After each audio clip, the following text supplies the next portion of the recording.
J'aimerais revenir vers notre cher ami Gabriel Cluzel qui a encore frappé. La grande Cette amie fois, de oui, l'Algérie. avec une masterclass encore plus absurde que la brigade anti-bûche. Tenez-vous bien. Mesdames et messieurs, ce soir, on va assister à quelque chose d'assez fascinant, je dirais même un phénomène rare, la diplomatie internationale au guichet de la préfecture, parce que selon Madame Cluzel, le droit international obligerait l'Algérie à reprendre ses ressortissants sous OQTF et elle en profite bien sûr pour pointer du doigt le président Abdelmajid Tebboune. On regarde. D'ailleurs, dernier point, la gauche que je vois pousser des cris d'orfraie en disant le droit international, le droit international. Je peux lui rappeler une toute petite chose, simple petit exemple. Le droit international stipule par exemple qu'on doit reprendre ses OQTF. Moi, je les ai jamais entendus dire à propos de l'Algérie, c'est fou, ils reprennent pas leurs OQTF, Tebboune, c'est scandaleux, ils ne respectent. 404 erreurs. Bon, le système a bugué, effectivement. Madame Cluzel, déjà, c'est Cluzel, Monsieur hein. Tebboune, c'est pas Tebboune, c'est pas ton ami.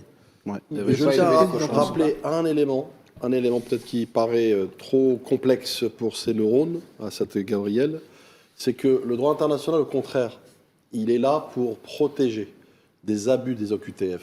Donc c'est tout le contraire, Madame Gabrielle Cluzel. Bon, voilà, je vous l'ai dit, Gabriel Cluzel qui dit que voilà, l'Algérie ne respecte pas le droit international et que le président Tebboune refuse de reprendre ses OQTF. Bon, déjà après cet extrait, on peut juste afficher un petit message très simple. Erreur 404, notion juridique non introuvable. Veuillez redémarrer, s'il vous plaît, avec l'aide d'un juriste si possible, parce qu'il faut le dire clairement, le droit international n'a absolument rien à voir avec les OQTF, mais vraiment rien du tout. Petite leçon pour ceux qui vraisemblablement ne sont pas au courant. Le droit international, ça parle d'État, ça parle de souveraineté, de traités, de conventions, de négociations entre pays, parfois pendant des années dans des salles de l'ONU, que ce soit à New York ou bien à Genève.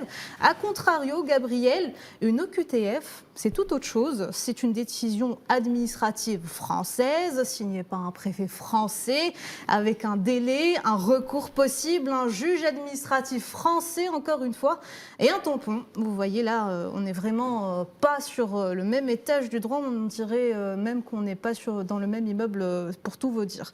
Et deuxième confusion, l'outil. Alors, le droit international ne sert pas à forcer un État souverain à exécuter une décision préfectorale étrangère. L'ONU n'est pas un service après-vente des OQTF.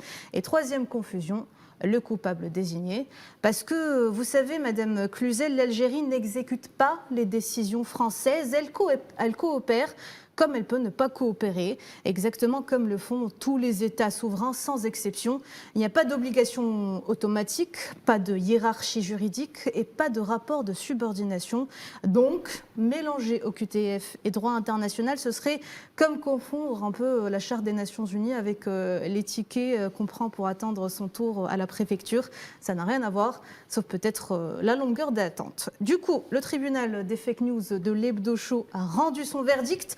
Voyons voir alors, confusion normative aggravée avec récidive médiatique probable. La peine est simple.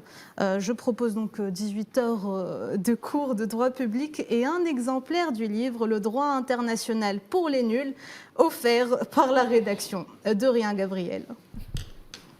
Voilà, Baptiste le tien ici, on va le prendre.